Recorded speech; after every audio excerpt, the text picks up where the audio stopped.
Hello there, and welcome back to episode number 10, double digits of In the Division. Ryan Smith here alongside Ben Troupe, former NFL tight end. As Ben, we are just wrapping up week number 8 in the NFL season. Hard to believe we're 8 weeks down as the NFL kicks off in week 9, coming up on Thursday night. Jets, Texans, we'll get there a little bit later. But let's first start off, as we do, with our players of the week and our not so players of the week. I will go first this time. You went first last week, so I'll go ahead and go first this time. My player of the week was Matthew freaking Stafford. That guy is tough as nails. He got it done for the Los Angeles Rams on Thursday Night Football last week. If you don't remember, they are now 3-4 on the season, 279 yards passing, 4 touchdowns.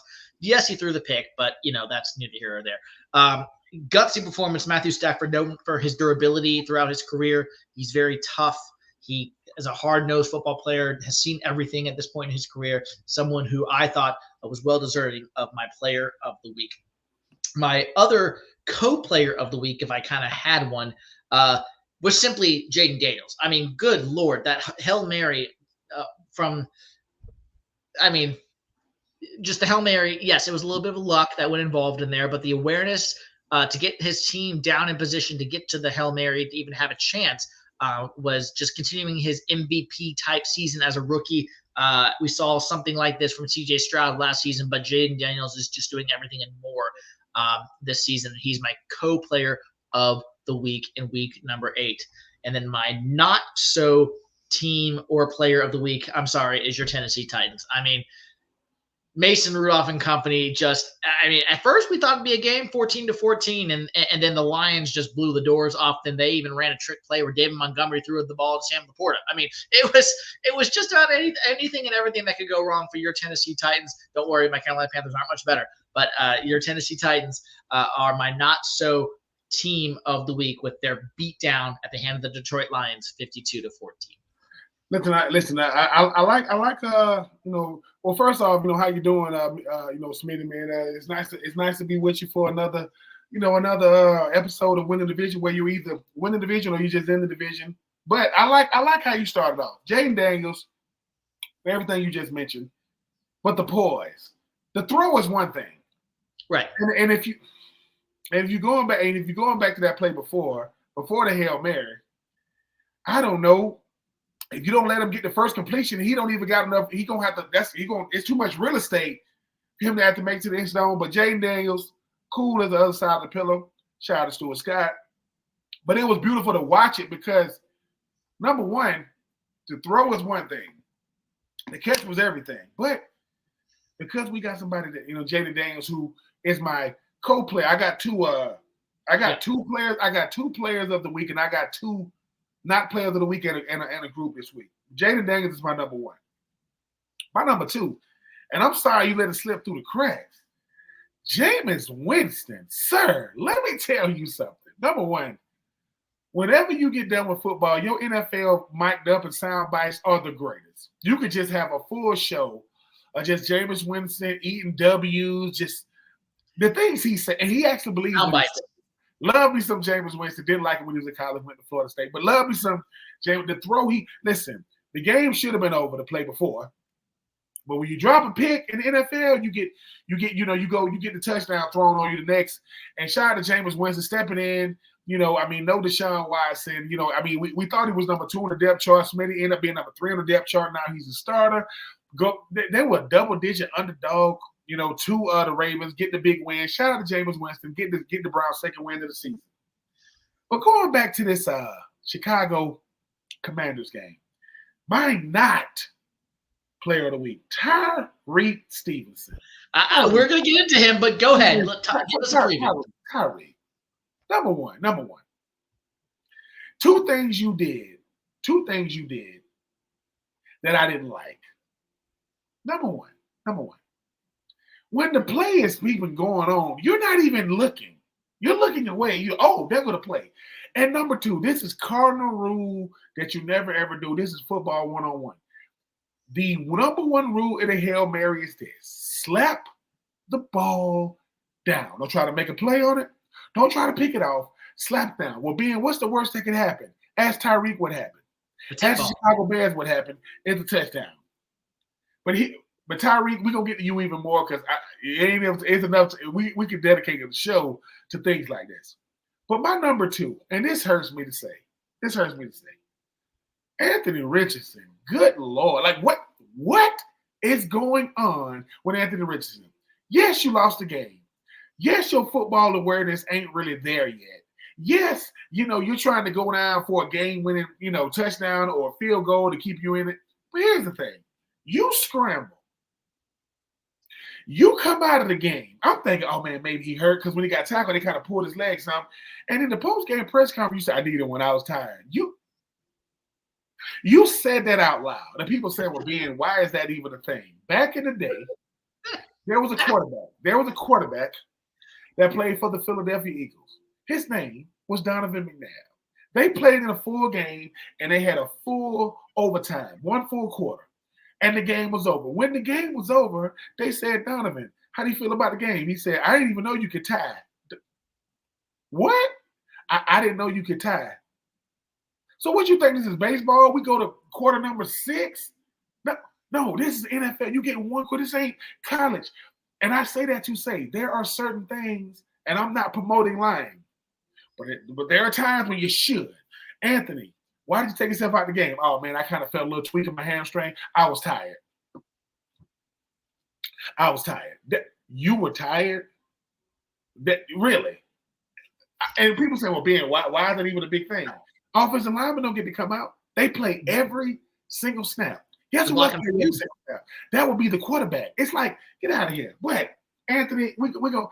And this is coming from the same Anthony Richardson that was, listen, I am a little salty because he was talking trash about, our Florida Gators or whatever, because he was talking about how I wasn't coming back the next year. Anyway, Anthony, and look, and because I love you, people used to ask, who's the worst quarterback in the AFC South? Obviously, we're going to go to the Titans because they got 2 bad ones. Mason Rudolph, Will Levis. Anthony Richardson is not far off. He's not. But I digress. But my group of the week is the Jets defense. Really? Really, Sauce Gardner? Right? And Quincy Williams and Quentin Williams and all these players couldn't stop nobody. Jacoby Brissett and those guys went down the field. They were, listen, a hot knife through soft butter. It was bad. I know everybody was, what about Aaron Rodgers? Yeah. Aaron Rodgers at this point, that's a whole other show too. Jets defense is supposed to be, even with the injuries, you still should be able to stop a 1 win at the time, doing the Patriots team. But shout out to Jerome Mayo getting win number 2. But yes, my Jets defense is, because now, Smitty, who they gonna blame? Head coach gone. Defensive coordinator's the head coach now. You got rid of your offensive coordinator. You got Devontae Adams. Hassan Reddick supposed to play. Lost. Jets defense do better. But that is my not group of the week. And yes, we got a lot to get into. But, those are the ones that stood out in a good way and obviously stood out in a bad way. Well, Ben, let's get into the meat and potatoes a little bit more as we go through week number 8. But before I talk to you about what kind of stood out to you on each game, we can kind of dissect that a little further. I want to go to something we talked about earlier in this morning in our text conversation. I wanted to make sure the audience got this in very early, so we weren't pulling up the rear at the end trying to fit it in. So let's start with it. We talking more about why some of these teams' mindsets, specifically why do some teams work, why do some teams not work, essentially, and why some teams are essentially not winning the division. So let's start with the 2 1-win teams that's at this point. Let's start with the Tennessee Titans. You just said it. Will Levis, Mason Rudolph, the 2 quarterbacks there in Tennessee. You got Malik Willis, who came in again and started of injured Jordan Love and led the Packers game-winning field goal by Brandon McManus once again. And so let's start with the Titans. How are they not winning the division? Give us a little bit more. Pull back the curtain. You're a former Titans player. Pull back the curtain. Give our listeners a mindset and peek back behind the curtain on what the Titans are doing to not win this division. And let's be honest, we know they don't have some players. They've got some guys like Jeffrey Simmons. They traded for the Kansas City Chiefs guy Snead. They got shipped off D-Hop. They still got Calvin Ridley. So they've got some players, yes. But what is? Let's go beyond that though. What is really the reason why they're not winning this division, and maybe not for a while? No structure. They have no foundation, right? And here's the thing. And I'm gonna keep saying this, Smitty. If your starting quarterback isn't the answer, your backup has to be. If your starting quarterback isn't the answer, your backup has to be. They don't have no answer at quarterback. Everybody thought Mason Rudolph can't be worse than Will Levis, and he is. And he is. Because what are you giving him? Let's talk about what they haven't done. Let's talk about what they did to get to this point. 3 years ago, trade away AJ Brown, because he wanted his money. He wanted 20 million. You thought 17 was good enough. Well, he's already signed 2 extensions since he's left. And hold on. At the GM at the time, John Robinson, traded him away. That got him fired. And Mike Vrabel said at a press conference, as long as I'm head coach, AJ Brown will be a member of this football team. Okay. All right. So what changed? Listen, the money. Because here's the thing. He's saying that before the contract had to get done. And just because I think you deserve 17, I think I've earned 20. What is the going rate for us starting receivers in the NFL now? Between 20 and 25 million. So, and we talking about the AJ Brown, we talking about the CD Lambs, we're talking about the Tyreek Hills, we're talking about the ones, Justin Jefferson, the ones that are getting their money. And Chase is going to get his money. He just haven't got it now. Right, here's another thing. Kevin Byard, all-pro safety, got shipped to the Eagles too. He's not with the Eagles now. Gone, right? Derrick Henry, gone. DeAndre Hopkins, gone. Malik Willis, gone. What is Malik Willis doing? Having success with the Green Bay Packers. What is DeAndre Hopkins doing? He's with the best team in the NFL, with the best player in the NFL right now. What is AJ Brown doing? Still catching passes right now. So it's not like these players are leaving and you never hear about them. AJ Brown is top 4 receiver in the league. And people say, who the one that make that offense go for the Eagles? Not Saquon. That's AJ Brown. Because when he was gone, they kind of flooded. When he's back in anyway. But here's the big reason why the Titans aren't winning. If you don't address the quarterback position, you're going to lose. If you don't address it, Malik Willis is gone. I get it. You don't want Malik. You bring in Mason Rudolph, right? And Will Levis is your starter. In what world is Will Levis going to be a good player when you don't got pieces around him? Well, you did have pieces. Around him, right? But I think the biggest thing about the Titans, and I'm going to keep on saying this, Smitty, when you don't have an offensive identity, which they do not have, like most teams, if I say, "Hey man, we playing the Dolphins, or we got to stop Tyreek Hill." Oh man, we playing the Ravens, or you got to stop. You got to go out there and stop Derrick Henry. You got to stop Lamar. We playing the Titans. Who you got to stop? You don't got to stop nobody. Really? Nope. They gave Calvin Ridley all that money. Don't want to throw the ball to him, right? And I think the thing that worries them the most about the Titans is, and Smitty, I get it. We're gonna get to your Panthers. Titans are the worst team in the league. And listen, all one-loss teams are not created equal. If the Panthers play the Titans today, I'm going with the Panthers. Because what do the Panthers have? The Panthers are at least making an effort. J.C. Horn getting mad at Sean Payton at the end of the game because they was already up and he run the fake field goal. That's called passion. That's called still caring. Titans would have done that. Titans would have been like, "Hey, coach, man, that was a nice play." Really? The Titans are disappointing because I'm going to keep on saying this many in a division that doesn't have a media darling. Not the Jaguars, not the Colts, not the Texans. Who's going to be the one that stands out? And the Titans are bottom feeders. You spent all that money in the offseason for what? You're wasting Jeffrey Simmons' best years because you don't get better. The only D tackle that's gotten better over the years, was Aaron Donald, and he's gone now.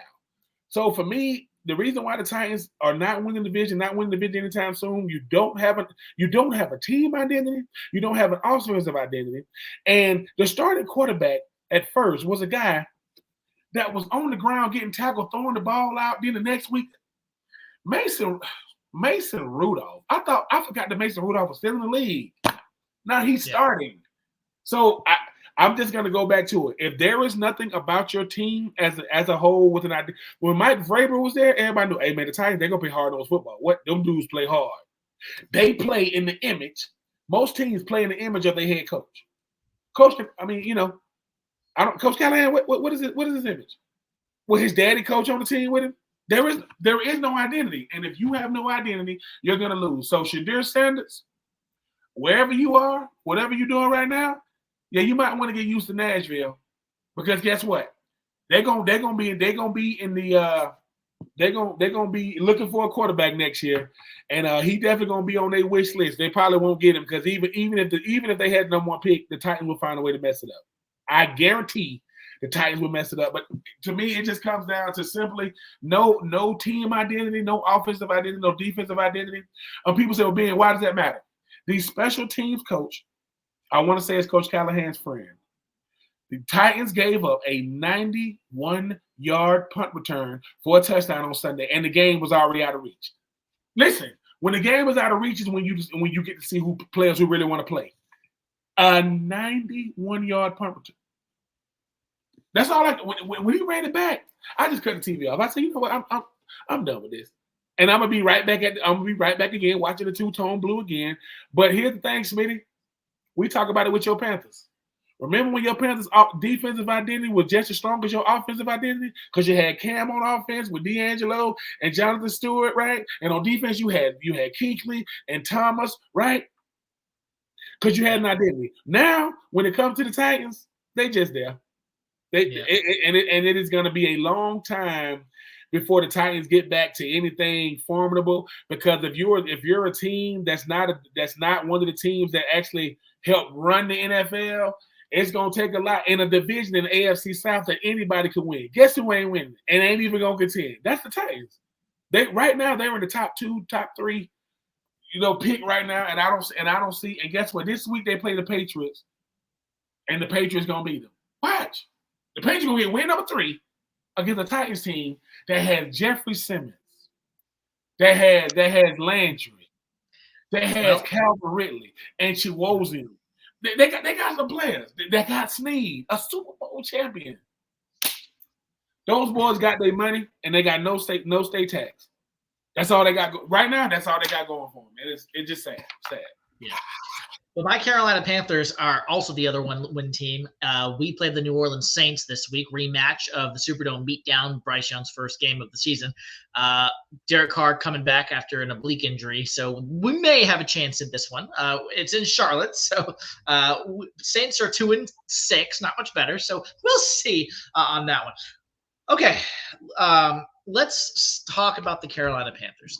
1-7. I am just going to lay it all out here on the line, and I'm just going to give you my emotional rant that also does make sense, I promise. So let's start with Sean Payton. Let's start with that. So, yes, I think J.C. Horn is right. Passion, the Broncos, they didn't run the score up.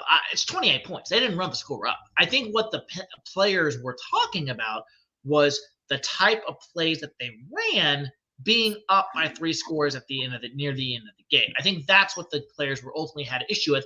And on the one hand, like Sean Payton said, if you want us to stop doing it, stop it. But so part of me took issue with Dave Canales just like, well, they're just doing what they got to do to win the game.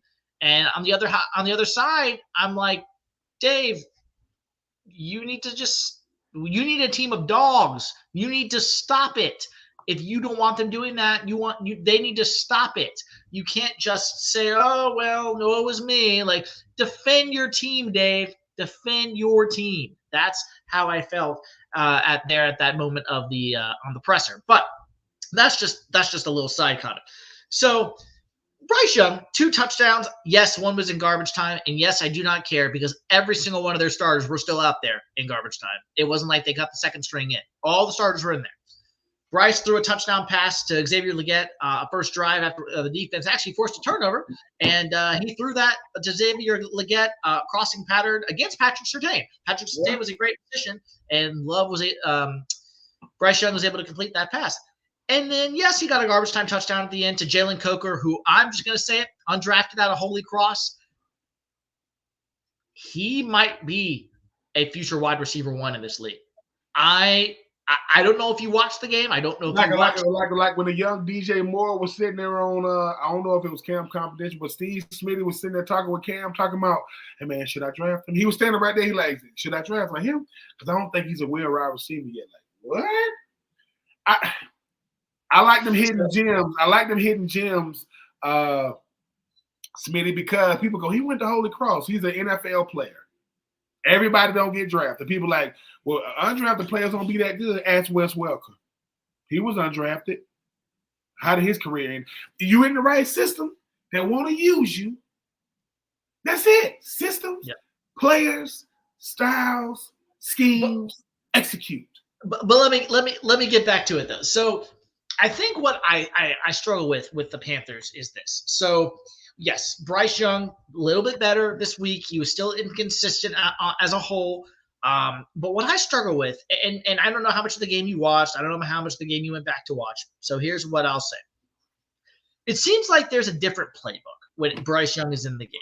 Andy Dalton is allowed to throw down the field consistently, screen passes, down the field, whatever. Bryce, it's these check down plays, it's screen passes, it's ball control offense. And then in the second half, when they were down by 2 scores, then we started seeing some of those throws to Jalen Coker, to Xavier Legette and company. And I'm like, Dave, where was this in the first half? Where was this? Bryce can make the throws now. I mean, so I asked you, Ben, as a former NFL player, because I am not one, does he not trust Bryce to do that? Is Bryce not just able to do it until the defense doesn't play as tight man-to-man, more like zone-to-zone if the lead's a little bigger? What is it? Like, the defense is a whole nother ball of wax. I'm just glad they only allowed 1 touchdown in the second half. So at the end of the day, that's something to ride the hat on with the defense.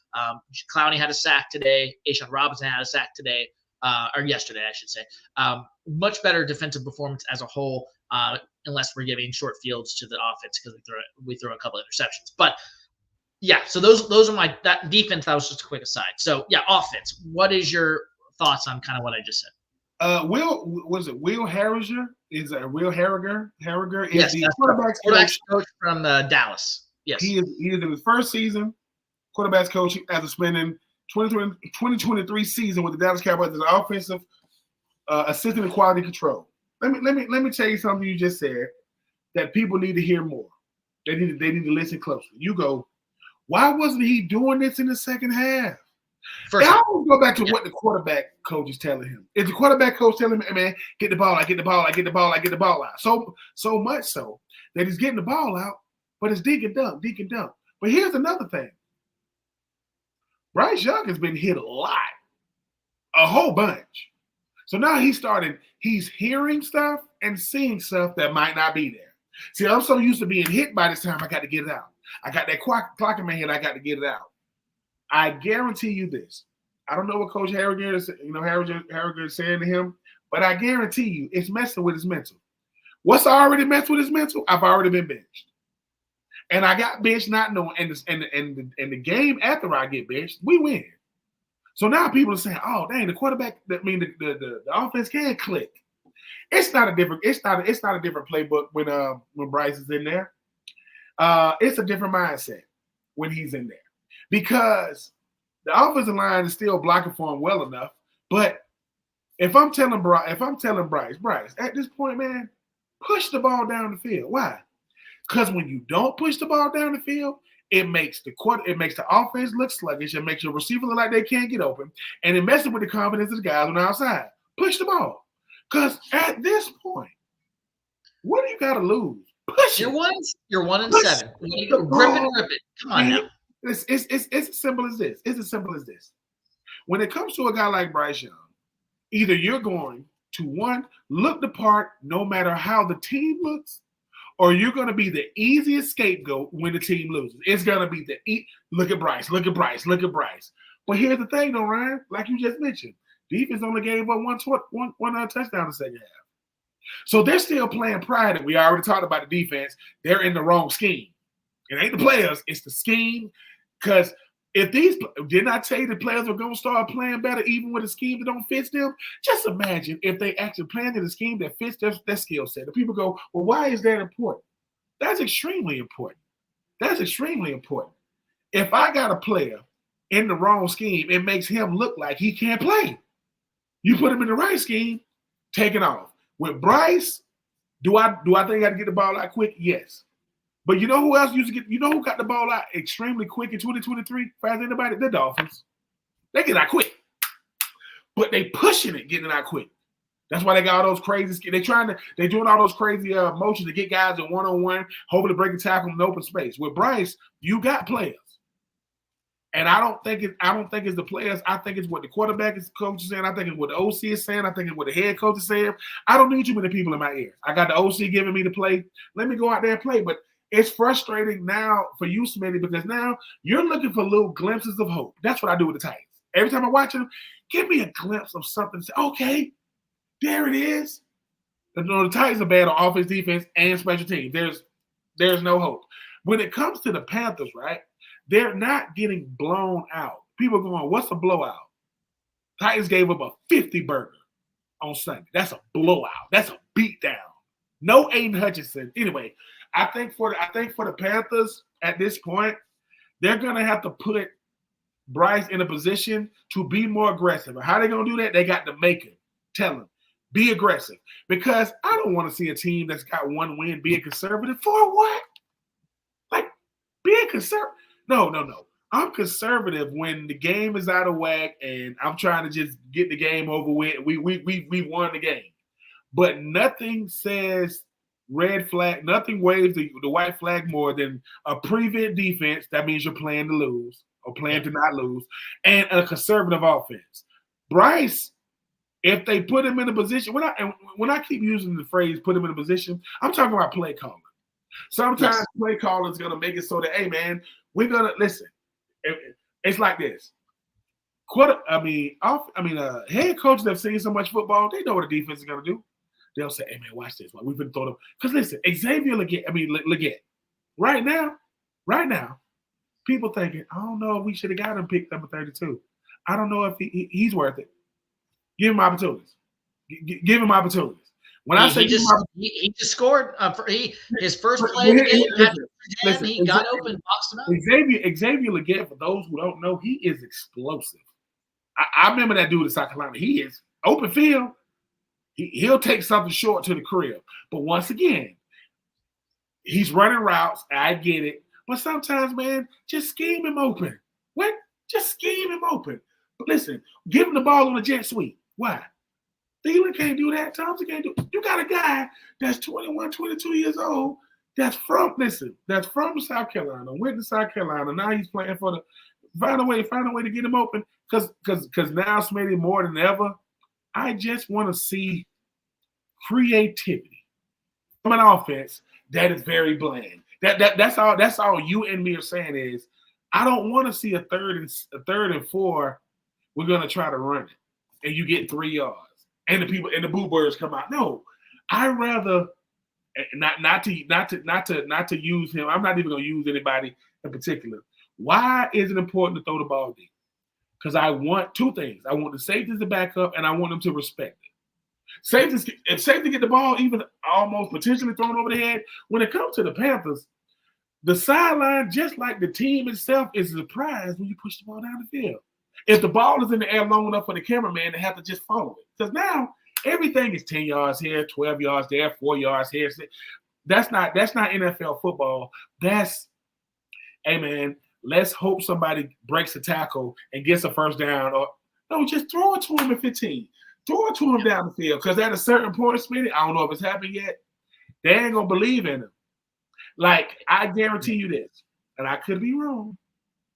The Cowboys team and the Cowboys offense do not believe in Dak. They can't come out and say it, but Dak makes so many mistakes trying to force the ball to CeeDee Lamb, putting him in harm's way. The team is going to say the right thing because he's the quarterback. I don't want to say anything that's going to mess with. When you watch the Cowboys play, you know what you're doing? I'm expecting Dak to make a mistake. He's going to do something that's going to put him in harm's way. When you're watching the Panthers, you expecting Bryce to show some life. Man, push it. I'm not saying push it down the field for the sake of pushing down the field, but sometimes I am saying that. I am saying I don't want to see. Look, I don't want to. And once again, this ain't Bryce's fault. Cam Newton, excitement as a player, potential, and as a superstar made you watch Carolina. You want to see this dude. Bryce has that type of ability, not necessarily star power, but right now, Smitty, you saying to yourself, what type of series was that?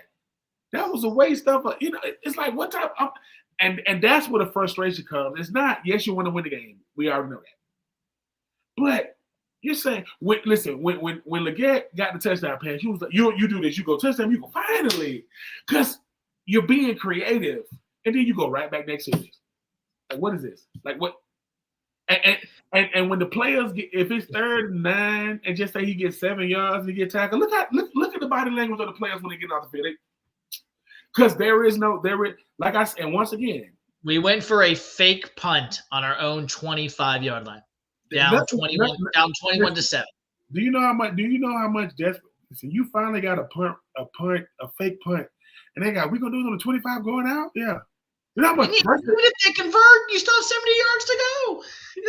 No, exactly. And think about that. As a Panthers fan or a Panthers enthusiast or just a lover of the Panthers, you're saying, I'm so happy we didn't get it. Why? Because, here you go. What are we going to get it for? Are we going to come out there and try to throw a bomb? Or are we going to try? No, we're going to just hand it off, dink and dunk it. And then the next 4th down, we're just going to punt it. And this time we on the 40. Come on. The Panthers need more life injected into them. Listen, the passion of J.C. Horn needs to resonate throughout the whole team because it takes a lot for a player to talk trash to a head coach. That doesn't happen often. For a player to go, and you know why he went to the head coach? Because the head coach had to, people say, why didn't he go to the office? Or why didn't he go to the special teams coordinator? Because the head coach had to approve it. Really, Sean Payton? That's what you're going to do? Because it is a certain dig. Y'all already beat us, bro. We're not going to score that much point. Y'all ran the fake. Really? It's like J.C. Horn, like, because it make you think, bro, they going to bring that out on us? That's how they feel about it. I got some words for you after the game, Sean Payton. I can appreciate passion. I'd rather have to slow a player down and speed him up. JC ain't going to do nothing but, talk. He ain't going to. But if this would have been like a Little League game, JC probably would have swung on Sean Payton. Like, bro, I don't care what I got. I just lost the game. I'm going to win something today. But I just think that they need to have something. Because once again, Coach Canales or whatever, I'm going to keep saying this. No one knows how good or bad of a coach he is until he is a contender as a team. No one knows. And so, let me go ahead and put a wash, Yeah, let me go ahead and put a bow in the Panthers then, and then we can finish this segment regarding the not winning the division, and I'll kind of give you a direction of kind of how to go with this.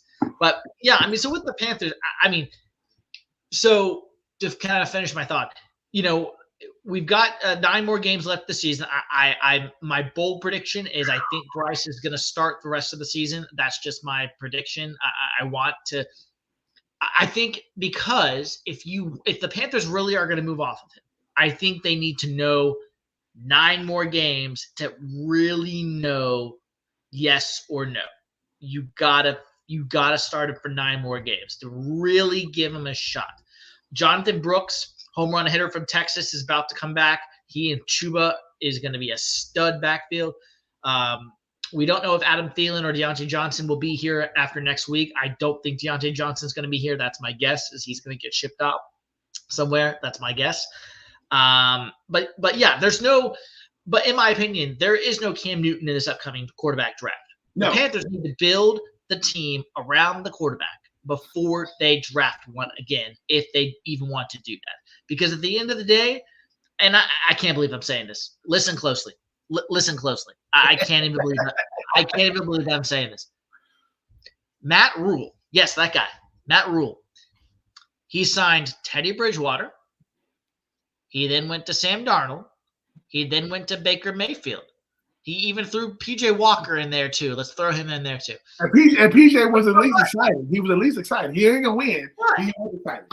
Yes, he was excited. But you almost have to think that might be the way with David Tepper as your owner. Matt Rule kind of had that figured out. That was about the only thing he had figured out. But like drafting a rookie quarterback, if you're just going to fire the coach after one season, doesn't work, David Tepper. So at least Matt Rule was trying to get the quarterback right, and he just kept flipping over rocks and hoping one of those struck gold. And so I'm not defending Matt Rule in that area, but at least I think that it seemed like that was kind of what David Tepper wanted. But at the end of the day, the modern analytic approach that David Tepper wants is not working. He wants his own version of Sean McVay and Patrick Mahomes together. That's really what he wants. The John Foxes, the Ron Riveras, the Steve Wilkes for a 6-game streak, the run the football, play good defense. That's the Carolina Panther way. And Tepper wants his analytics, modern day Sean McVay, Patrick Mahomes, coach quarterback combo. And I'm sorry, that's just how I see it. You brought up a name from the past, Matt Rule. Spells the name R-H-U-L-E, whatever. Matt Rule had one winning season at Baylor, but got to be the head coach of the Carolina Panthers. Got to be the head coach. I mean, and I count his money, but good God, they backed up the truck for Matt Rule. How did that go? 7-year deal. Right now, he's at Nebraska, being subpar again, right? But here's the thing about analytics. People go, analytics only work if you got the players to work it. Analytics only works. Stop watching Moneyball. Here's the thing about Moneyball, right? And the Oakland A's, did they win it? No. But did they win? No. So you're doing it for an end result.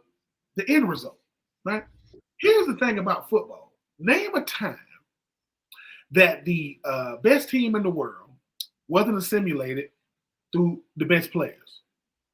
And I know what you're going to say. Or what about when the Eagles won? The Eagles were so good that Nick Foles couldn't mess it up. That's how good the Eagles were.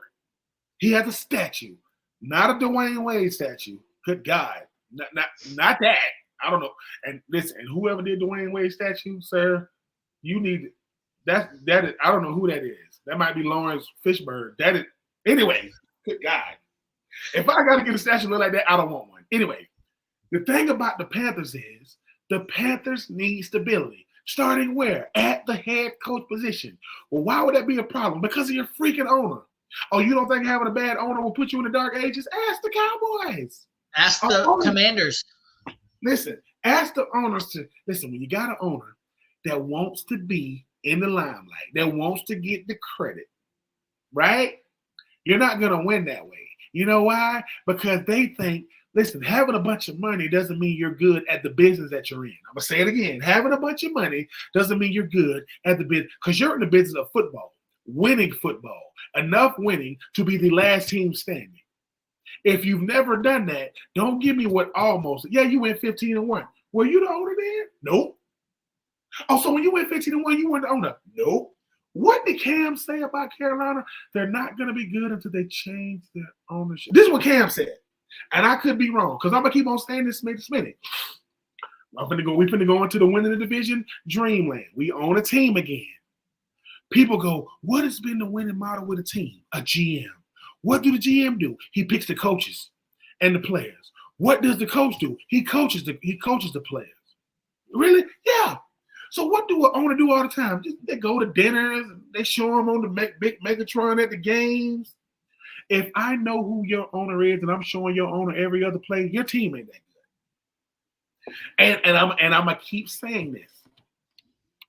If the running backs coach is also coaching the linebackers, can't win like that. Running backs coach the running backs.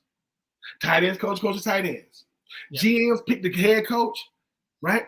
The head coach picks the staff. The GM picks the players, and the owner gets out the way. Like seriously, Because here's the thing. I want analytics. Look who they use. I want Sean Payton to Patrick Mahomes. So you want Sean Payton who had Drew Brees. Because you ain't talking about Sean Payton now. You talking about Sean Payton when he was over there with Drew Brees. And you talking about one of the greatest to ever do it? Stop it. Because people think Andy Reid is only good because he got Patrick Mahomes. Andy Reid was good when he was over there with the Eagles. Andy Reid was good when he had Alex Smith. No, he wasn't. Oh, yes, he was too. So now let me say this. I do believe in analytics. I do believe this player catches more passes on third down and between 3rd and 6 and 3rd and 9 on this hash mark. I get that part. But analytics only work when you got the team to do it. So don't give me that. So all and I use these terms respectfully. To all of you what you call it, statistician, nerd, geek guys, and I love y'all. Y'all have a tremendous place in sport. But you know what make y'all get sent back, to the back office? When it don't work. And that ain't y'all fault. It does work. It does work. Because the right player in the right scheme will look like a genius. The right player in the wrong scheme will look like he can't even play. People go, how do you know? Remember when Randy Moss was with the Raiders? People thought he couldn't play. What happened when he went to New England? Oh, same. And he's older in New England. The first year in New England, he broke the record for most touchdown catches in a season. Has it been broken since? Nope. So I'm telling you, Wes Welker, when he was down there in Miami, they couldn't find a place for him. What happened when he went to New England? I'm just telling y'all, people, when Marshawn Lynch with the Buffalo Bills, he was okay. When he went out there to Seattle, became a beast. It all is analytics work when you got the right players. And if y'all owner, Smitty, say that's what he want, if that's what you want, give it to the GM, and we should hear from you or see from you again. We should hear from you at the owners' meetings. Oh, that's right. They don't televise those because no one wants to hear that. No one wants to hear about the owners' meetings. Let's be honest. And I'm just saying, Smitty, it's something about a winning team with a winning formula that's been working for decades. And the first thing is I got to have a head coach that's been there for a long time. Because the only coaches that seems to be winning these days are coaches that's been there for a long time. Andy Reid, Mike Tomlin ain't won in a while, right? Sean McVay, he got some years on him now, right? Coach Campbell, he's getting some years on him now up there with Detroit. Because if I don't got the head coach, I don't got the coacher, I don't got the team, I don't got the scheme, now we got one win. You've already played 7 games. We got 9. That is not, which means the season starts in 2024 and it ends in 2025. That's the regular season. The regular season ends in 2025. No one wants to watch 9 more games of this. This is coming from a two-tone blue Titans fan. Yeah. So, and when you said about the owner, I think that's y'all problem right there, Smitty. The owner needs to get out the way. Because don't you know if you win the championship, they're going to give it to you, right? That's the owner standing there. Yeah. I'm just saying it's crazy. Yeah. No, you're right. You're right. Well, so I was going to talk. Let's talk just a brief second, and because then we got to go ahead and get into our next phase before we get into week 9 and then the rest of what we've headlines, transaction, and everything. But when it comes to some of these other teams that are not winning the division, I know we spent a long time on this. Obviously, who are some of those teams that stick out to you right now when it comes to, and it could be an ownership problem. It could just be where they're at as a franchise currently. Ownership is good. So some of the ones that stick out to me, and you can just give me your quick thoughts on this, going down from the standings predictions here. New York Jets with Robert Saleh being fired, Woody Johnson, Bill Belichick has been on record about him and the whole ownership structure there. The Cleveland Browns, Deshaun Watson obviously did get injured, but Jimmy Haslam is well documented with his records there. You already talked about the Titans, obviously. The Vegas Raiders, Tom Brady's now a minority owner with Richard Seymour, but is that really going to fix anything? Is Mark Davis really going to trust someone to really do something? And then in the NFC, the Giants with the Mara family, love them, but they're just not after Tom Coughlin and Eli went out the door, it was like, well, what are we doing here? And then Chicago, will they finally figure it out with Caleb Williams? Nope. McCaskies are, old school. And then we talked about Carolina, and then in And then the West, Arizona, the Bidwells. I mean, no. You let no. All those teams. Those are the teams I got. What do you think? Those are the ones I got. Listen, I give you all those teams. What about the Jones family in Dallas? They got a problem. They got the worst problem. And the reason why they got the worst problem, the most famous owner in sports is Jerry Jones. Did you see the article about the tours happening? I haven't seen the article yet. I will get into it. But here's the thing, Smitty, I'm gonna keep on saying this. Stuff like that does not come out when you're winning 12 games a year. This is the same owner that's trying to get local radio hosts fired because they're not giving him favorable questions. What do you want me to ask you, Jerry? Oh, who's the president of the Cowboys? That would be Stephen Jones. What did you have for breakfast this morning, Jerry? Once again, you mentioned the Jets, got it. You mentioned the Giants, got it. You mentioned the Raiders, you mentioned the Browns, you mentioned Chicago, got it. And the Cardinals. The thing about the Raiders, the thing about the Cowboys is when it comes to branding, they are the best. They are the greatest. But we ain't talking about branding. We talking about solid ownership. But I will say this about Jerry Jones, you can appreciate. At least he's honest. He said, I don't think nobody can do it better than me. Based off of what, the 90s? Because you're talking about the 90s. You're talking about the back to back to back. With what I'm saying? With Aikman and Smith, right? You know what I'm saying? And I just think that in '88, obviously, I just think that for me, Smitty, there is no hope for the Cowboys because the whole world has noticed that they're not going to do it. They're not. I don't care if you got a $260, $300 million quarterback, $150 million receiver, Michael Parsons are going to get big money. You're not going to get it done. Here's the thing, though. The most delusional of all these teams you mentioned is the Jets. And here's why. You think because you got Aaron Rodgers, you're going to win the Super Bowl? Based off of what? We talk about the Browns because they're the Browns. Aren't the Jets the Jets?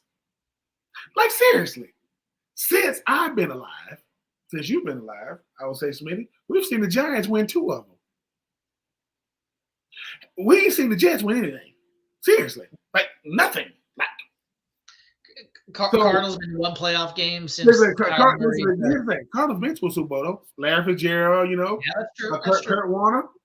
Right? Here's the thing, too. Chicago. And I brought up the Jaguars. I did not mention them as well. Listen. Mr. Khan, and we're being honest about the Jags. You know why the Jags seem to have more teams more games in London? He wants them to be in London because he goes. Well, I was going to say that. Yes. He goes. They're irrelevant in America. What do you mean? The Jaguars?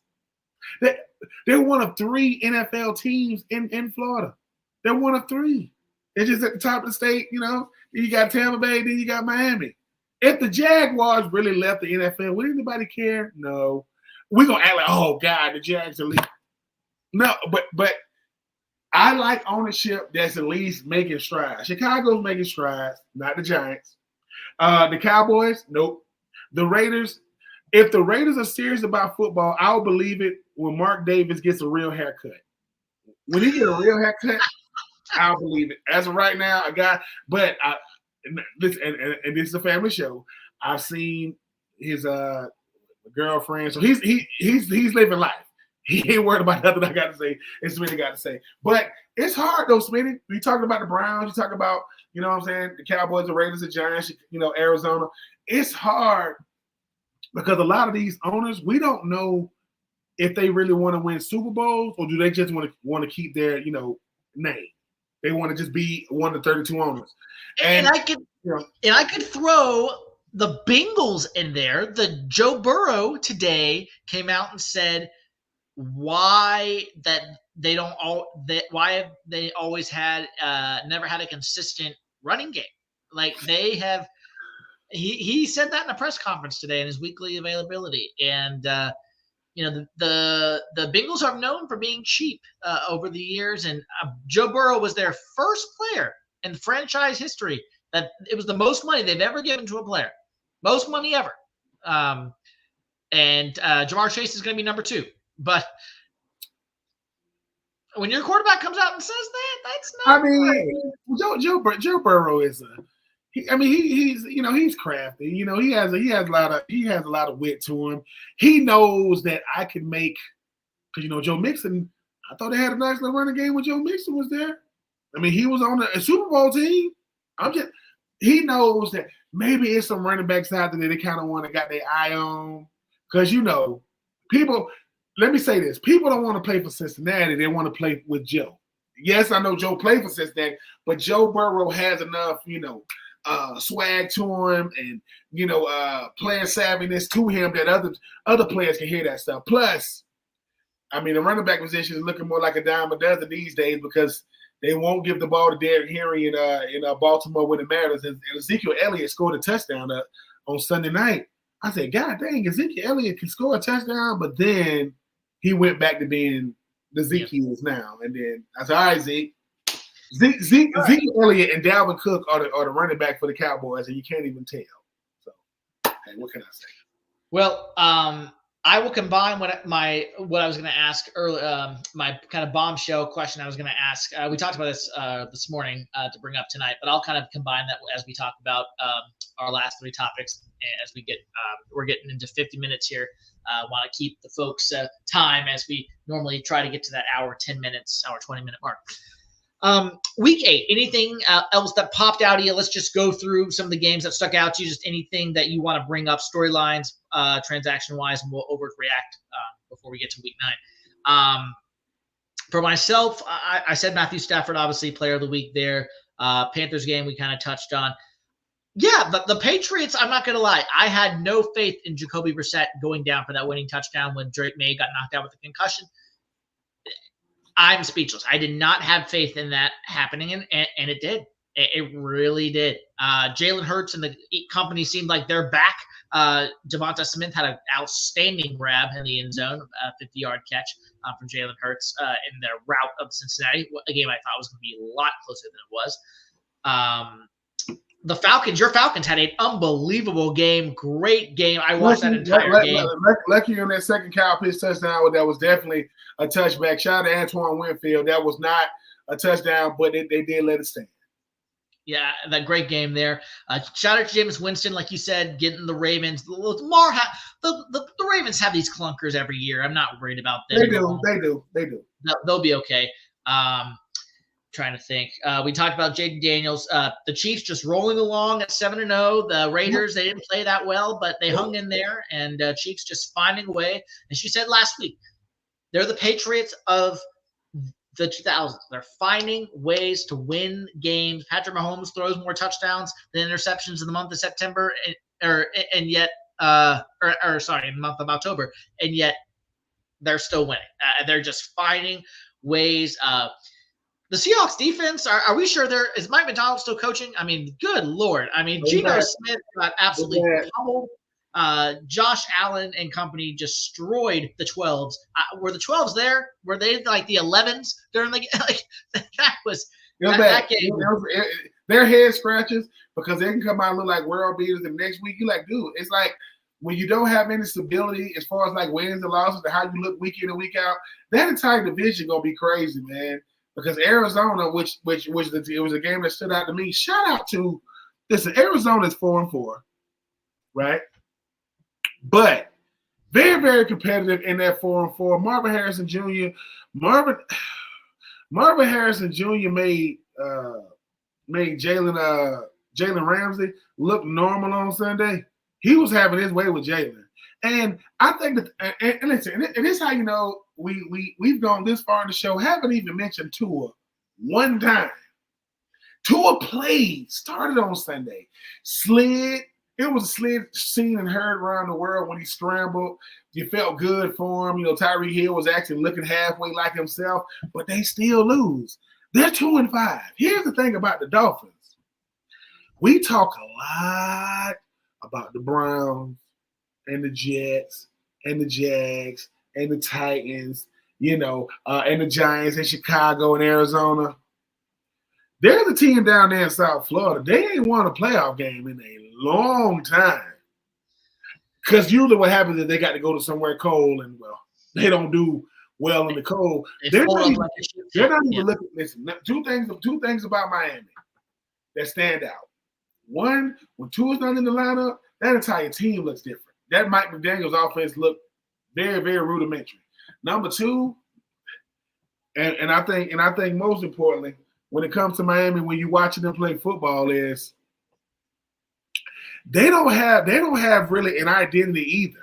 Like we talk, and obviously, you know, Buffalo owns real estate down there. They I don't think they can't come close to beating Buffalo. And I think Smitty, this season has proven this.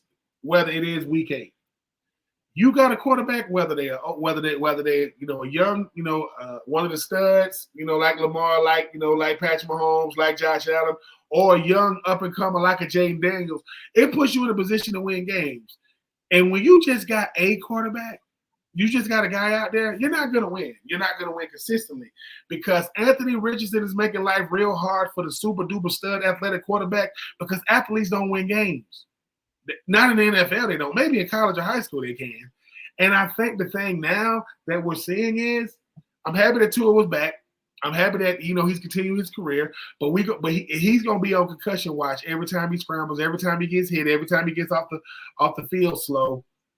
And I think that now more than ever, when you start talking about the National Football League, we talked about the GM situation, we talk about the owner situation, we talk about the team situation. If your quarterback is iffy, it's going to be tough. And people say, what about the draft? What about it? Do not let Jaden Daniels have you thinking that quarterbacks come out of college like that. He is by far the exception. What is the rule? Caleb Williams, Bo Nix, you know, McCarthy, you know, guys like that. You know, because I think that Jaden Daniels, his poise, like nothing. Listen, the Commanders should have lost, but they didn't. When people get Hail Marys, that make you want to not watch football if you're rooting for that team, and that make you want to stop playing if you play for that team. Because Chicago, you did everything but win the game, man. You had it right where you wanted them. Caleb Williams, number 1 versus number 2 in the draft, both former Heisman Trophy winners. And Jaden Daniels said, "Lights out. Thank you, God bless, and good night. Let's turn the lights on. Let's go to the house. Let's go home." Any other reactions from week 8 from the game specifically before we head into headlines, transactions to overreact? Yeah, I know we ain't talking about it enough. Mr. Jameis Winston, and I just appreciate how much life you have for your teammates, how much love you have for your teammates, how you play the game. It ain't always pretty, but if you need somebody to make a play, he made a play. And guess what? I know that Lamar Jackson record against the NFC is like 23-1. Not so much against the AFC. Nope. James Winston can say, yeah, man, in a season to where I was a third-string quarterback, I beat the former 2-time MVP Lamar Jackson. Who you playing for? The Browns.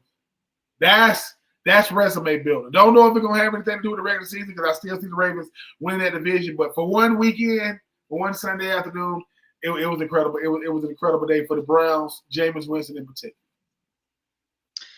Well, let's get into some overreactions. What are we? Headlines, injuries, that sort of thing. So we'll start with some injuries and random headlines, trades, that sort of thing. And we'll get into the overreactions in a second. Jordan Love had an MRI, shows no significant damage. It sounds like he is going to be out a few weeks at least with a shoulder injury. So we'll see what happens there with Jordan Love. Malik Willis is expected to start for the Packers this upcoming Sunday. The 49ers are on a bye this coming up week. McCaffrey, CMC, about to make his return in week number 10. He is on track currently to do so.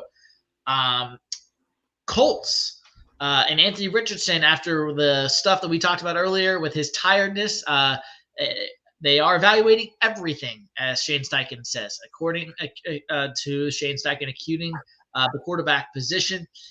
And I don't know if you saw this in the Saints Chargers game. I don't know if you saw this. Saints defensive tackle Nathan Shepard. You just see former Panther center Bradley Bozeman just absolutely corral Shepard into the ground and start beating him like a boxer. Trying to pull people's ankle and stuff. Yeah, because That's it nonsense. looked Yeah, like that's he was nonsense, going man. really low on Herbert. That's not football. He deserved everything he got. That'd be the best fine that guy ever paid. That's nonsense. The play was over. What you still twitching his ankle for? That's nonsense. So those are some of the injuries and overall transactions from this week. Any of those that stick out to you? Look, Jordan Love is obviously dealt with the injury bug. First game of the year, came back now. Gonna have to find a way now that he's a full-time starter to learn how to take care of his body more, because they need you for 17 weeks, not a couple of games. C-Mac coming back is gonna be good. It's gonna be a jolt of life to a San Francisco team that's been playing well as of late, who still got a shot to win that division, because we already mentioned what the Seahawks are doing. Even though Arizona's playing well, they're 4-4. Anthony Richardson, they should be evaluating Anthony Richardson. If they weren't evaluating him, but if it took him saying that he was tired to get him evaluated, they obviously haven't been watching the tape. Good Lord. Yes, Joe Flacco is 8 days older than Anthony Richardson's mom, but Anthony Richardson's mom might need to call Joe Flacco and say, Joe, we going to need you, because these games are hard to watch. You have not out-athlete guys in the NFL. That doesn't work. I'm an out-athlete you. For the best athletes in the world, yeah, stop playing. So, but and as far as like you mentioned the center situation, hey man, that's how you do your job. You know, you don't back sitting there get his ankle just twisted. What were you trying to do? I'm just saying. I mean, So yeah, but I'm just happy it wasn't no ACLs this week, no MCLs this week, no PCLs this week.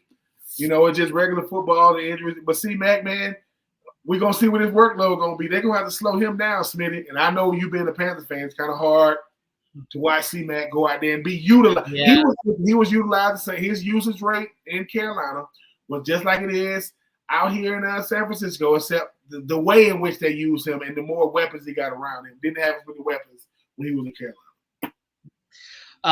One I missed, Stephon Diggs did go out with a non-contact injury. So that one, it sounds like could be a torn ACL. They don't know yet, though. So that's why it's not been officially out yet. So Stephon Diggs, prayers up to him, and we'll see what happens with him. But it was a non-contact injury there. Let's get into, before we get to our Week 9 preview and games to watch, overreactions. What are we underreacting, overreacting to? So we mentioned Anthony Richardson. We mentioned Tyrique Stevenson, the Hail Mary for the Chicago Bears. Is there any other? Did you want to put any more juice into that squeeze for those two guys really quick? Are we? I'm gonna leave Anthony Richardson alone, because I'm pretty sure he's gonna watch this episode and get mad at me. I'm just calling spade a spade. Anthony, the Tyrique Stevenson one. I will say this: I do think we are overreacting a little bit more because of how it ended. Because here's the thing, people saying he wasn't focused, which he was. He was talking trash to the fans, which he was. What if he wasn't doing all those things and he still do the same thing? Tyrique Stevenson did not make the play because he wasn't focused. Tyrique Stevenson didn't make the play because he did the one cardinal rule you don't do. You don't tip the ball in the air. You knock it down. I'm going to say this again. If it is a Hail Mary, you tip. You don't tip the ball in the air. You knock it down. You knock it down again and again and again. But Tyrique Stevenson, sir, for one, you are going to be on a highlight reel for the rest of your life. That's the world we live in now. You're going to be on a highlight reel, not because you missed the play, but because before the play, you're looking to the left, talking to the right. No, you had your back. No, you had your back turned. And then you turned around. You was like, yeah. And then you was like, you didn't notice that the fans was going, look. The fans were trying to help you. Look, turn around. You're like, oh, shoot. And you discombobulated. But, Tyree, it's going to be one game in time. It ain't going to be – they're going to put you in the same – it ain't the same thing, but like the butt fumble or Dan Orlovsky running the back out of it. You're going to be in that because it's a boneheaded play. Now, I do appreciate your professionalism, sir, coming out making an apology about what you did. I will be better about it. This, that, and the third. Yes. So I'm just happy. I know this depends on me. He went to Miami. I'm just happy he ain't go to Florida. Yeah. Quick couple of reactions that I have. Tell me if I'm crazy. Just some things that I have off the top of my head. I'll make these really quick. You can just kind of react as I say them. Kirk Cousins. Am I overreacting? He's going to be a comeback player of the year this year and an MVP finalist. Yeah, no, you're not overreacting because I think the thing about it is this: Kirk Cousins has gotten better week by week. And guess what? For people who don't think of it, now I know I would go with Bates and company, that defense, who obviously AJ Terrell, those guys are getting it done. 4-0 in the division. Has already beaten Tampa Bay twice. It's already beaten Carolina. It's already beaten the Saints. So you might not, and I think he has 9 touchdowns versus Tampa Bay this year. Has the most touchdowns. So no, it's not an overreaction, but it is still early. 9 games left is a long season, Smitty. Yeah. I'd rather peak late than peak early, but I'll take the peak right now because I'm just saying, I shout out to Kirk Cousins, man, making a fool out of all of us right now. Yep. Are the Eagles the second best team in the NFC behind the Detroit Lions? Wow. In the NFC, I would say no. And I know people going to no. I like the Eagles. I do. I mean, I know this is crazy, and I know people going to let me know what you're talking about. I think the second best team in the NFC, because they still got a shot, might still be the 49ers. Because the thing about it is, right, they're not playing well as a team as a whole, but they had to battle through the injury bug that we mentioned, Smitty. They're still in contention to win that division. They're still in contention to win it. That's before CPAC gets back. Yeah. I know IU is out for the season. I know they're trying to get Pearsall more involved, Debo more involved. Fred Warner hits everything that moves. But if I'm being honest, I know, and this is a little bias in me. I get it. I know people are going to have something to say. What I'm going to say, the second best team in the NFC, the second best team in the NFC might be the Commanders. And I know it's still. I know that sounds my surprise team this year. I know that sounds. I had that in the season. I'm gonna say a 3-way tie for the second best team. I'm gonna go 49ers, Commanders, Falcons. I will say those are your best right now. But we'll see. Okay. I had 4. Number 3, Bills Chiefs. I think once again AFC Championship game when it's all said and done. Is that? I think Lamar Jackson will have something to say about it.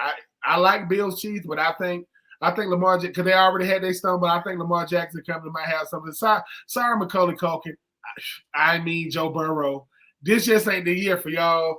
No, I like Bills Kansas City, but we'll see. We'll see if Lamar Jackson and company get a little get back against some Kansas City Chiefs.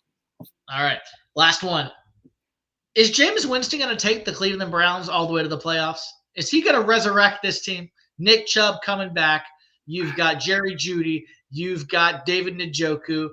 The defense is already good under Jim Schwartz, as we know, Myles Garrett and company. Can Jameis do this? I think it's going to happen? No. It's such an uphill climb. Being 2 and what are they? What are they? 2 and 6. 2 and 6 right now. It's such an uphill climb. I don't think he's going to get him to the playoffs, but I am looking forward to it for 2 reasons. Jameis Winston gets to have another opportunity to start in the National Football League. And these pregame and postgame press conferences, they are going to be beautiful to watch when it comes to Jameis Winston. Jameis Winston, and I know this is crazy, Jameis Winston says what he thinks. What he is thinking in his head, he is saying out of his mouth. I know that everybody do that. No, you don't. Some of us think it and don't say it. He thinks it, says it, and then tells you, I just said what I thought. What? I say what I think. I think it. I say it. I say it to you. So shout out to Jameis Winston, man. He is listen.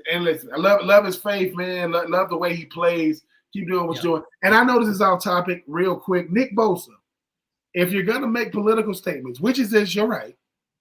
Don't go to the post-game press conference and say, I don't really want to talk about it. You sure? Yeah. So you came, you bombed, you photo bomb. George Kill's interview. Yep. Point to your hat, which is your right. That's fine. I don't want to talk about it, but I think it's a great time in history. What are you talking about? Anyway, that's another show for another day. But if you're going to photo bomb and you're going to act like you don't want attention when you just brought attention to yourself, that's confusing. Just saying I was confused. That's all. Yeah. No, I hear you. Well, before we get to week 9 in our games to watch, I did want to bring this up because we talked about it at the top in our text this morning. Trade deadline is next week. It's going to be one day prior to our show next week. So the one headline that I know that did make news today was the Chiefs. Once again, we're letting the league get Chief players. Patriots defensive lineman Josh Uche goes to New England. for a late round pick, I believe 6th round pick.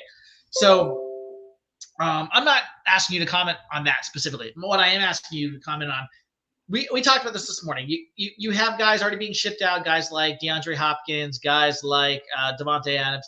I said Deontay Johnson is probably on his way somewhere from the Panthers, somewhere else.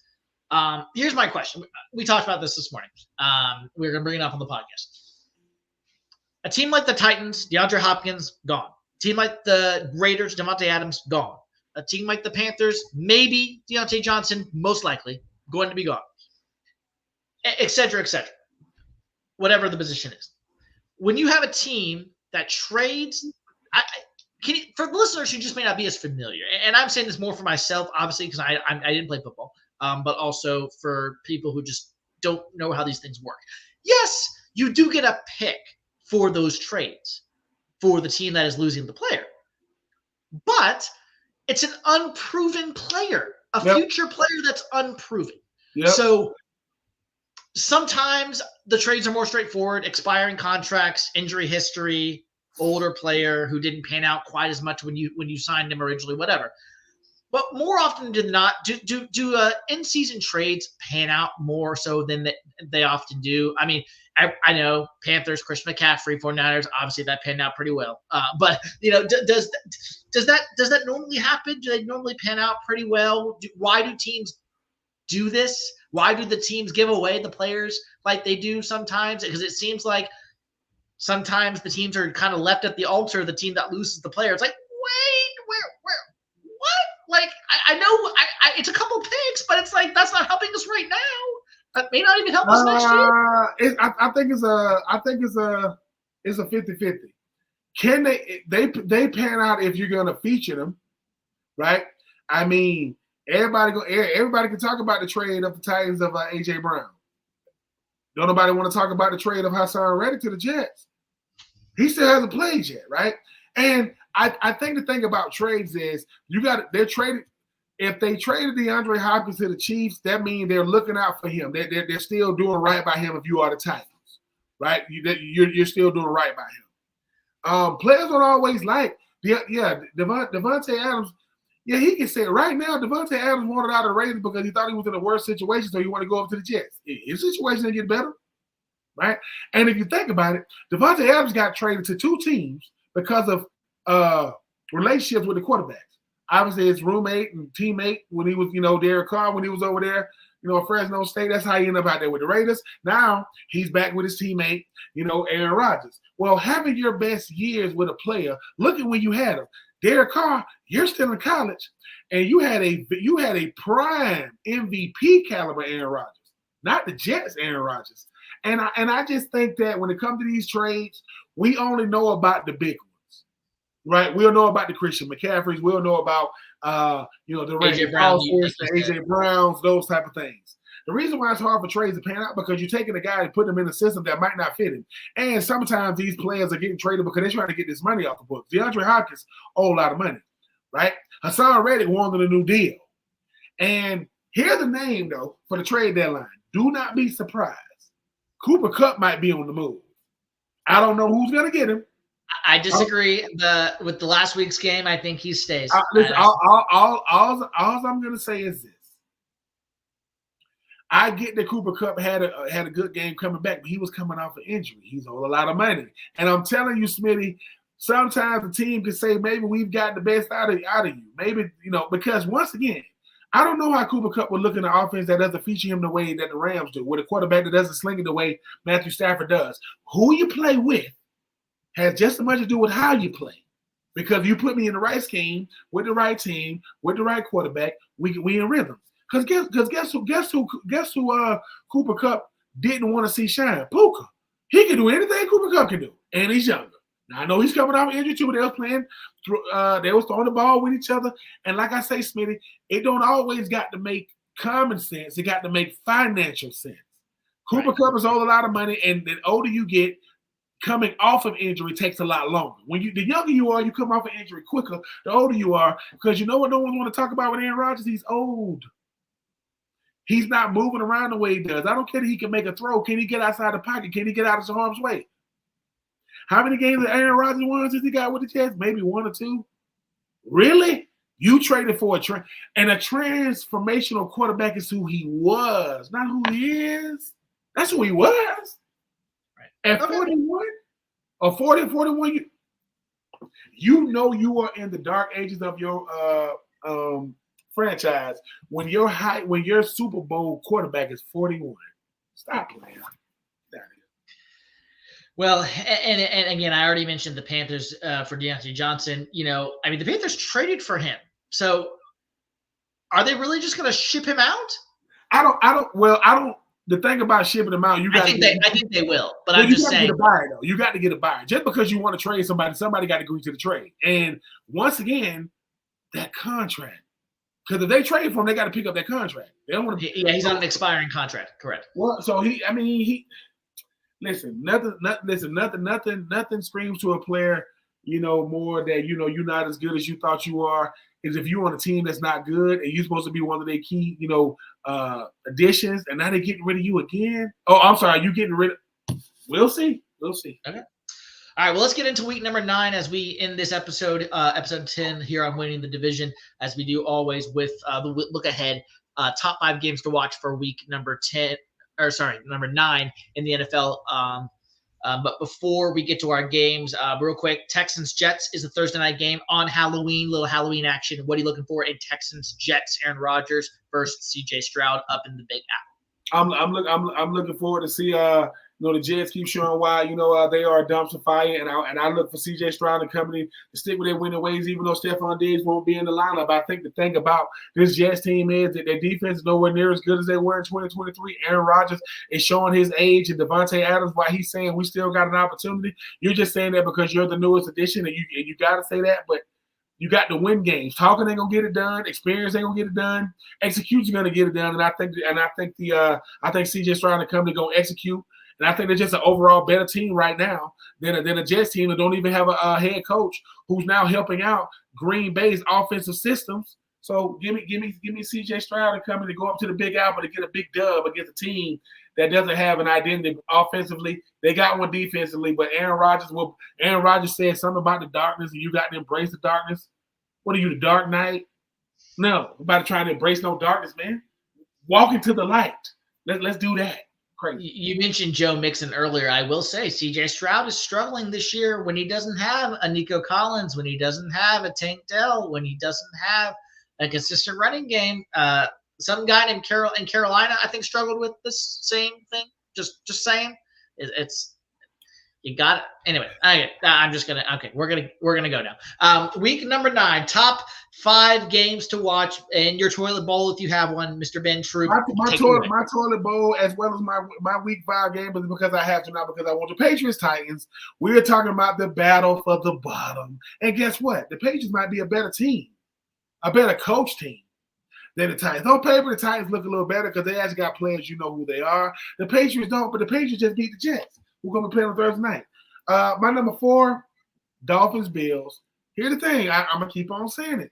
Until the Dolphins can prove they can beat the best team in the division, it's going to be much ado about nothing. I'm going to be watching. We're going to be on Tua watch again because when Tua got knocked out, it was against the Bills.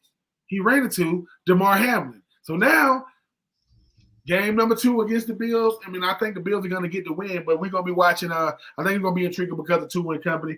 We'll see what happens with that. My number 3, I said it, my Thursday night game, Texans Jets. I'm just looking forward to see C.J. Stroud and those guys go out there and show what a good coach team looks like. The future Hall of Famer looking at the future face, the current face, or one of the current faces, future faces of the NFL, C.J. Stroud. And this is the same C.J. Stroud that when asked what career would he rather have, Eli Manning's or Aaron Rodgers, he said Eli's. Because I want the Super Bowl. You can have the regular season MVPs. My number 2, the dumpster fire known as the Cowboys versus my Falcons. I just think that, the Cowboys, everybody just expect them to just turn around in the NFC East being led right now by a rookie quarterback, in some people's eyes, MVP, MVP candidate Jaden Daniels. I'm looking forward to see them Cowboys versus them Falcons. And my number 1, Lions Packers. Hey, listen. The Lions are one of the best teams in the NFL, definitely the best team in the NFC. The Packers are finding a way to stay to keep that division alive. Listen, no Jordan Love, Malik Willis, but he's gotten used to being in and out of lineup. Give me the line. So once again, Lions, Packers, Cowboys, Falcons, Texans, Jets, Dolphins, Bills, and the dumpster fire, Patriots, Titans. Well, my dumpster fire corner TV game is also the Patriots Titans. That's technically number 6 on my list. I'm gonna not count that as my top 5 like you did.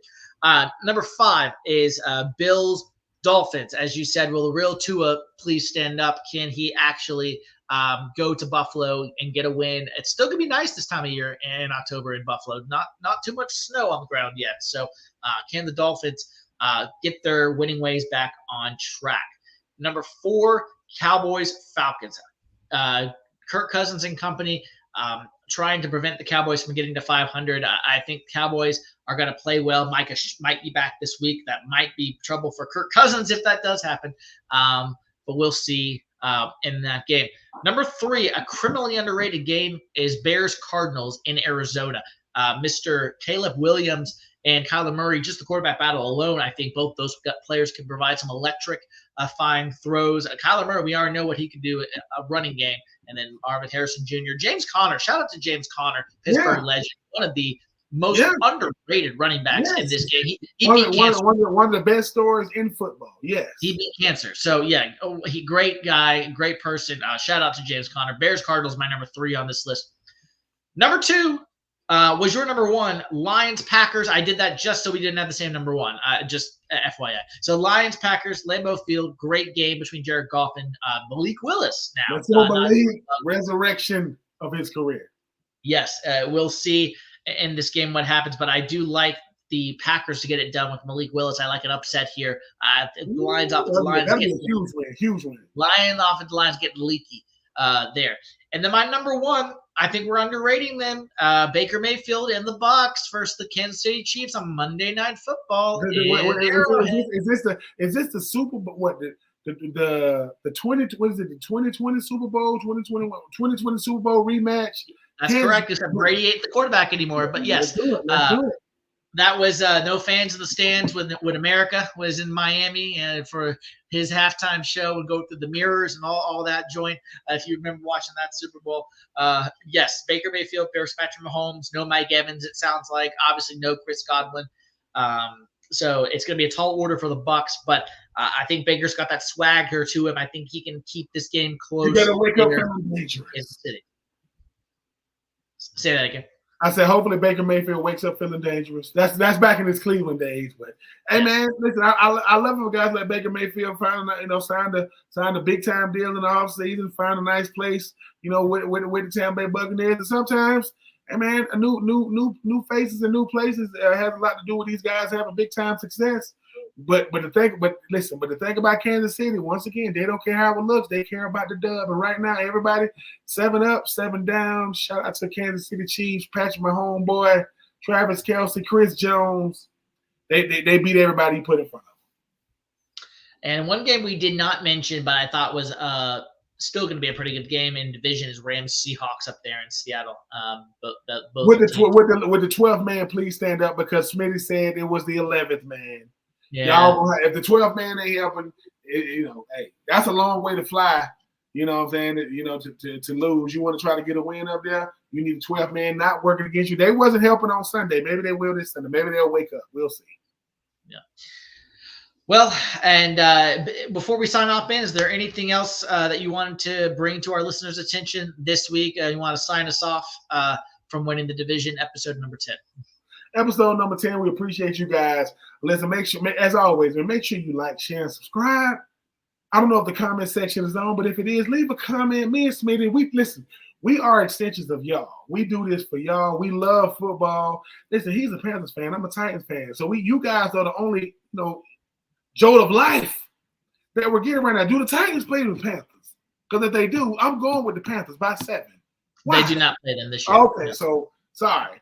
It is a battle for the number 1 overall pick when you talk about the Panthers and the Titans. I am rooting for both. I am rooting, for Bryce Young. Though people think I am rooting for him. For people that be thinking, I am. I want to see how his potential can look. But it won't be this year. And if you are, my Titans, well, I mean, at least they ain't got no state tax in the state of Tennessee. That's about it. I'm just saying. And guess what? Both Vanderbilt and Tennessee both beat Alabama. If Alabama played the Titans, I got Alabama by 7. I'm just saying. It's been that type of year. But look, at the end of the day, man, you either end the division or you win the division. I am Ben Troupe. He is Ryan Smitty Smith, a.k.a. Listen, he does this by night. He's a farmer during the day. He plants seeds. Fellas, y'all know what I mean.